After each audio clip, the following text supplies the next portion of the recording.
नमस्कार, आप सभी का स्वागत है भाग्यम में। मैं हूं पंडित चंद्रशेखर शर्मा। दर्शकों, सबसे पहले हम बात करते हैं आज के दिन के पंचांग की। आज दिनांक है 28 सितंबर सन 2023। विक्रम संवत 2080 चल रहा है। भाद्रपद मास है, शुक्ल पक्ष है, वर्षा ऋतु है। तिथि आज की चतुर्दशी है और आज का वार है गुरुवार। आज अनंत चतुर्दशी का व्रत है। आज के नक्षत्र की बात करें तो पूर्वा भाद्रपद नक्षत्र पूरे दिन और पूरी रात रहेगा। योग गंड है और योग की दृष्टि से आज का दिन शुभ नहीं है। करण गर है सुबह 8:35 तक, आगे वणिज करण है शाम 6:51 तक और फिर आगे बव करण है। सूर्योदय का समय दर्शकों सुबह 6:17 का था और सूर्यास्त का समय शाम 6:17 का है।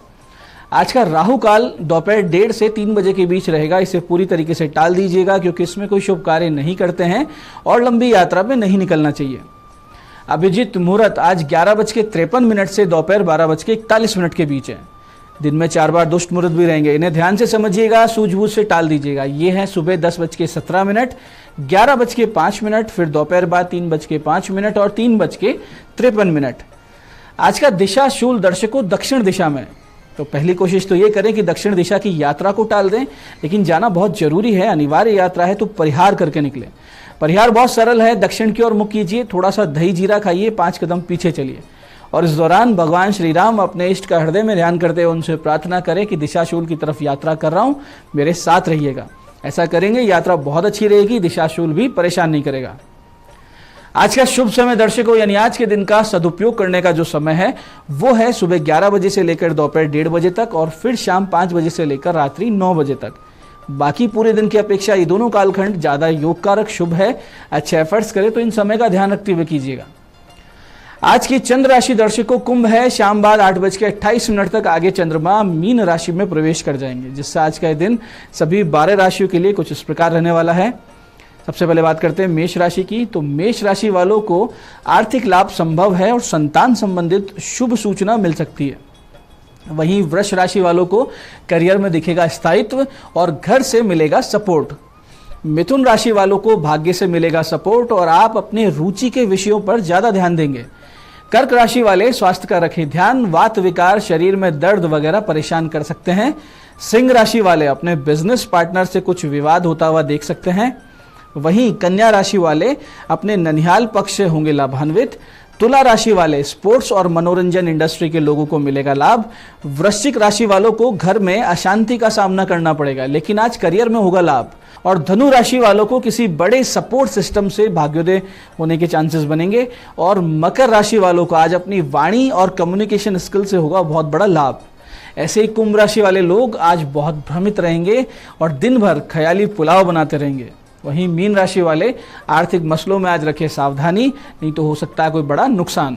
दर्शकों, आप करते हैं आज के दिन की ज्ञान चर्चा जो आपकी हमारी अंतर्दृष्टि और प्रज्ञा को जागृत करेगी। फिर आगे समझेंगे उन विशिष्ट उपायों को जो आपको समस्याओं से बाहर निकाल लाते हैं और जीवन में सफल बना देते हैं। अंत में करेंगे आज के दिन की ज्योतिष मंत्रणा और समाधान। दर्शकों, आज अनंत चतुर्दशी का व्रत है और इस दिन भगवान विष्णु के अनंत स्वरूप की पूजा करके संकटों से रक्षा करने वाला अनंत सूत्र बांधा जाता है। इसके पीछे कथा है कि जब पांडव द्यूत क्रीड़ा में अपना सारा राजपाट हार कर वन में कष्ट भोग रहे थे, तब भगवान श्री कृष्ण ने उन्हें अनंत चतुर्दशी का व्रत करने की सलाह दी थी। और धर्मराज युधिष्ठिर ने अपने भाइयों और द्रौपदी के साथ पूरे विधि विधान से यह व्रत किया था और अनंत सूत्र धारण किए थे। अनंत चतुर्दशी व्रत के प्रभाव से आगे जाके पांडव सभी संकटों से मुक्त हुए और बहुत अच्छा जीवन उनका हो गया था। इसके लिए आज आप सभी लोग प्रातः स्नान करके शुद्ध वस्त्र धारण करें, अनंत चतुर्दशी के व्रत का संकल्प लें और अपने घर के पूजा घर में स्वच्छ भूमि पर कलश स्थापित करें और कलश के साथ ही शेषनाग की शैया पर लेटे हुए भगवान विष्णु जी की मूर्ति या चित्र रखें। उनके समक्ष 14 ग्रंथियों से युक्त यानी कि 14 गांठ वाला एक अनंत सूत्र यानी डोरा रखें और उसके बाद ओम अनंताय नमः इस मंत्र से और भगवान विष्णु और अनंत सूत्र की पंचोपचार से विधि करें। यानी आप बोलें ओम अनंताय नमः और इससे पंचोपचार से पूजन करते रहें, डोरे की भी और भगवान विष्णु की भी। पूजनोपरांत अनंत सूत्र को मंत्र पढ़ते हुए पुरुष अपने दाहिने हाथ में और स्त्री अपने बाएं हाथ में बांध लें। जो मंत्र पढ़ना है बांधते वक्त वो है ओम नमो भगवते वासुदेवाय। कहीं कहीं ऐसी मान्यता भी है कि उस डोरे की जगह 14 हल्दियों की गांठ भी रखी जाती है और उससे भगवान विष्णु की पूजा की जाती है। अनंत चतुर्दशी का व्रत करने से निश्चित रूप से पुण्य जागृत होते हैं, आर्थिक स्थिति सुधरती है और जिन लोगों के कालसर्प का दोष है जन्म पत्रिका में, उस दोष की भी शांति होती है। तो दर्शकों, ये थी आज की ज्ञान चर्चा। अब बात करते हैं विशिष्ट उपायों पर जो आपकी सभी प्रकार की समस्याओं की सरल समाधान कर देते हैं, जिन्हें करके आप असफलता अड़चनों को जीवन में बहुत पीछे छोड़ते हुए सफलता की ओर दृढ़ता से अग्रसर होते हैं। सबसे पहले बात करते हैं उनकी जिनका जन्मदिन है। तो जिन जिन लोगों का जन्मदिन है, आप लोग आज सुबह 9:30 से 11:15 के बीच में चंदन का इत्र और केसर मिले हुए जल से शिव जी का अभिषेक करें और मंदिर में बैठकर कम से कम 11 माला नमः शिवाय का जप करें। साथ ही आज अगर संभव हो 5 वृक्ष केला, अशोक, आम, आंवला और पीपल, ये 5 वृक्ष किसी मंदिर में या पार्क में आज दोपहर 1:45 से 2:45 के बीच में आप अगर लगा देते हैं तो आने वाला वर्ष आपके लिए बहुत ही सुंदर, अनुकूल और ईश्वरीय अनुकंपा के साथ रहेगा, इसमें कोई संदेह नहीं। ऐसे दर्शकों, बहुत से लोगों को एक डर बना रहता है, हमेशा घबराहट सी बनी रहती है। ये डर और बेवजह की घबराहट आगे जाकर एंग्जाइटी, डिप्रेशन, नींद ना आना और बहुत से अन्य अवसाद वाले जो मानसिक रोग हैं इसमें परिवर्तित हो जाते हैं। ऐसी स्थिति अक्सर जन्म पत्रिका में चंद्र ग्रह के पीड़ित होने पर और मंगल, सूर्य आदि निर्बल होने से बनती है। इस स्थिति में आपको चाहिए कि नित्य शक्ति उपासना करें। इसका अर्थ यह है कि किसी योग्य गुरु से दीक्षा प्राप्त कर किसी भी देवी शक्ति स्वरूप की आप साधना आराधना करने लगें। और इसके साथ ही एक विशिष्ट मंत्र का अगर आप नित्य जाप करने लगते हैं तो इन सभी मानसिक समस्याओं और अकारण लगने वाले भय से आप मुक्त हो जाएंगे और साथ ही साथ किसी भी प्रकार के तंत्र मंत्र, टोने टोटके, दृष्टि दोष, नेगेटिविटी आप पर बिल्कुल भी असर नहीं करेंगे। इसके लिए आपको करना यह है कि पहले दिन 2 पानी वाले नारियल लेकर शिव मंदिर जाएं, एक शिव जी को और एक देवी माता को नारियल अर्पित करें और उनसे इस मंत्र जाप की अनुमति और रक्षा का आशीर्वाद मांगे। फिर नित्य 1 माला इस विशिष्ट मंत्र की आप करते रहें तो इसके विराट प्रभाव को आप स्वयं अनुभव करेंगे। मंत्र को ध्यान से समझिएगा। मंत्र इस प्रकार है, शूलेन पाही नो देवी पाही खड्गेन चांबिके घंटा स्वनेन न पाही चाप्य जानी स्वनेन चे।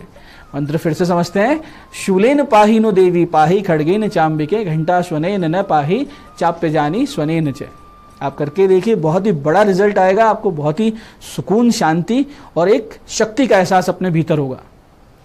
ऐसी दर्शकों, जिन लोगों को लगता है कि उनके आसपास के लोग उनको बहुत कम वैल्यू देते हैं या अपेक्षित सम्मान उनको जीवन में कभी नहीं मिला, या वो लोग जो ये चाहते हैं कि जिससे भी वो मिलें तो सामने वाला उनकी तरफ आकर्षित रहे, प्रभावित रहे और उनका कहना भी मान ले, तो 2 छोटे छोटे काम, छोटे से उपाय आपको शुरू कर देने चाहिए जिससे आपकी ये जो मनोकामना है ये पूरी हो सके।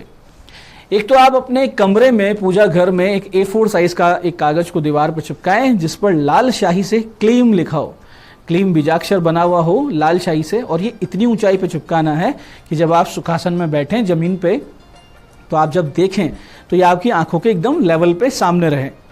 अब नित्य 10-15 मिनट इस पर एक टक देखने का अभ्यास करें और उस दौरान मन ही मन क्लीम बीजाक्षर का जाप भी चलता रहे। इसके साथ ही नित्य 3 माला इस विशिष्ट मंत्र की भगवान श्री कृष्ण के सामने बैठ के जप शुरू करें। भगवान को मिश्री का भोग लगाएं, देसी घी का दीपक रहेगा। जो मंत्र जपना है वो इस प्रकार है, ध्यान से समझिएगा। कृष्ण कृष्ण महायोगी भक्तानाम अभयंकर गोविंद परमानंद सर्वम में वशम आने। मंत्र फिर से समझते हैं, कृष्ण कृष्ण महायोगी भक्तानाम अभयंकर गोविंद परमानंद सर्वम में वशम आने। तो इस मंत्र का आप जाप करें और इसकी शक्ति को आप महसूस करें। कुछ ही हफ्तों के अभ्यास से, साधना से आप देखेंगे कि आप में एक आत्मविश्वास, एक ऑरा डेवलप हो रही है और आपके आसपास के लोग स्वतः ही आपकी ओर आकर्षित और प्रभावित भी रहने लगे हैं। जितने दिन और जितना समय, जितना ज़्यादा आप ये जाप करेंगे, ये साधना करेंगे, उतनी शक्ति और उतनी ऊर्जा आप में घनीभूत होती रहेगी। तो ये थे आज के विशिष्ट उपाय जो आपको समस्याओं से बाहर ला रहे हैं, मनोकामनाएं पूरी कर रहे हैं। अब बात करते हैं आपके सवालों की। आपके सवालों में आज हमारे पास जन्म पत्रिका आई है दिव्या जैन जी की। 2 अक्टूबर सन 2000 का जन्म है। सुबह 4:20 का समय, टोंक। प्रश्न किया है विवाह का योग कब तक है। देखिए दिव्या जी, आपके विवाह का योग फरवरी से जून 2024 के बीच बनेगा। यदि ये योग आप चूक जाती हैं तो फिर अगला जो योग है वो सन 2028 में जनवरी फरवरी में जाके बनेगा। आपकी जन्म पत्रिका में मंगल और शनि का विवाह भाव पर दृष्टि प्रभाव बिल्कुल भी शुभ नहीं है। नित्य माता पार्वती और शिव जी का पूजन और गणेश शतनाम स्तोत्र का पाठ आपको निश्चित रूप से करना चाहिए। आज की दूसरी पत्रिका आई है विनीता शर्मा जी की। 23 जुलाई सन 1984 का जन्म है, दोपहर 3:10 जयपुर। विवाह में समस्याएं चल रही है, यानी वैवाहिक जीवन में, तो उपाय बताएं। देखिए विनीता जी, आपके वृश्चिक लग्न, वृष राशि है, सप्तम यानी विवाह भाव में राहु चंद्रमा का ग्रहण दोष है और 12वें भाव में मंगल शनि की युति है। तो ऐसे में वैवाहिक जीवन का जो सुख है वो बहुत कम मिलता है और आगे जाके तलाक के योग भी बनते हैं। इसके समाधान के लिए आप राहु चंद्र ग्रहण की जो दोष है उसकी शांति करवाइए, मंगल गुरु चंद्र के 7-7 गुना जप करवाइए। इससे आपको बहुत ज़्यादा काफ़ी आराम आ जाएगा, समस्याओं से आप धीरे धीरे बाहर आने लगेंगे। तो दर्शकों, ये था आज का पंचांग, आज की विशिष्ट उपाय और ज्ञान चर्चा। मैं पंडित चंद्रशेखर शर्मा ये आशा करता हूं कि बताए हुए उपायों को सही विधि, सटीक समय, अटूट श्रद्धा के साथ करके आप पूरा लाभ उठाएंगे और जो ज्ञान चर्चा, जो सत्संग हमने किया है, इसे अपने जीवन में उतारेंगे। धीरे धीरे आपका जीवन शिवमय, सत्यमय और आनंद में होता जाएगा। मैं महादेव से प्रार्थना करता हूं कि जब आप हमारे बताए हुए उपाय करें तो आपके कष्टों का निवारण अवश्य हो और मनोकामना पूर्ति निश्चित रूप से हो। कार्यक्रम में बने रहने के लिए बहुत बहुत साधुवाद। भगवती आप सबका कल्याण करे। जय आदिशक्ति।